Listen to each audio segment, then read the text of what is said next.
اور احمدی لوگ عاشورہ اس طریق پر کیوں نہیں مناتے جس طرح شیعہ لوگ مناتے ہیں؟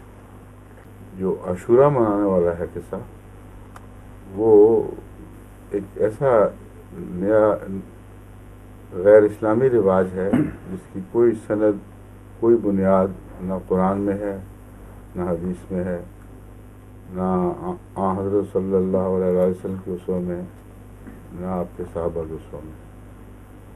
حضرت علی رضی اللہ تعالیٰ عنہ کی اولاد نے خود تو عاشورہ نہیں منایا، جن پر یہ گزری ان کو نہیں پتہ چلا کہ اس طرح منانا چاہیے۔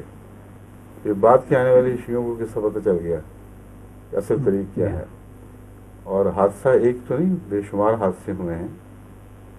حضرت عیسیٰ علیہ السلام کے ساتھ بھی بہت دردناک واقعہ گزرا ہے، اور اس سے پہلے مظالم ہوئے ہیں بڑے بڑے سخت۔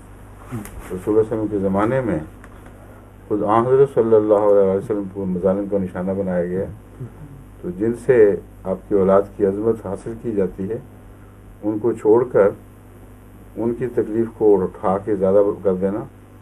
حضرت حمزہ جس طرح شہید ہوئے اور صحابہ کرام شہید ہوئے، یہ بڑے دردناک طریقے پہ مارے گئے، گلیوں میں گھسیٹے گئے، یہ سارا کربلا ہی کا تو مضمون تھا جو جاری ہوا ہے رسول اللہ صلی اللہ علیہ وسلم کے زمانے میں، اور اسی کا ایک شاخسانہ ہے کہ اندرونی ظلم کی صورت میں ظاہر ہوا ہے۔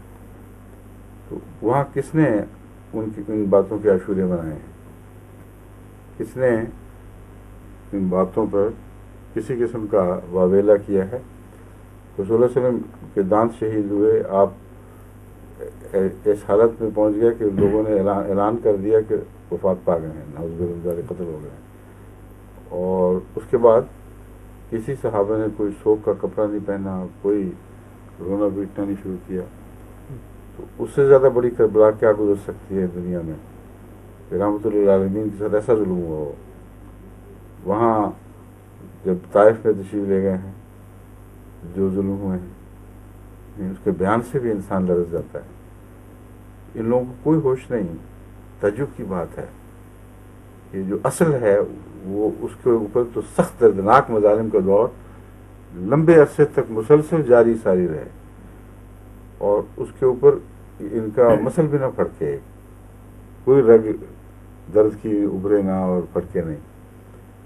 اور حضرت امام حسین پر جو مظالم ہوئی، آپ کی آل پر، آپ کی اولاد وغیرہ پر، وہ مظالم اپنی ذات میں دردناک ہیں، لیکن یہ رد عمل اگر جائز ہوتا تو سب سے اول رسول اللہ صلی اللہ علیہ وسلم کے حوالے سے ہونا چاہیے تھا، اور پھر ان تمام صحابہ کے حوالے سے ہونا چاہیے تھا جن لوگ قربانیاں دی ہیں۔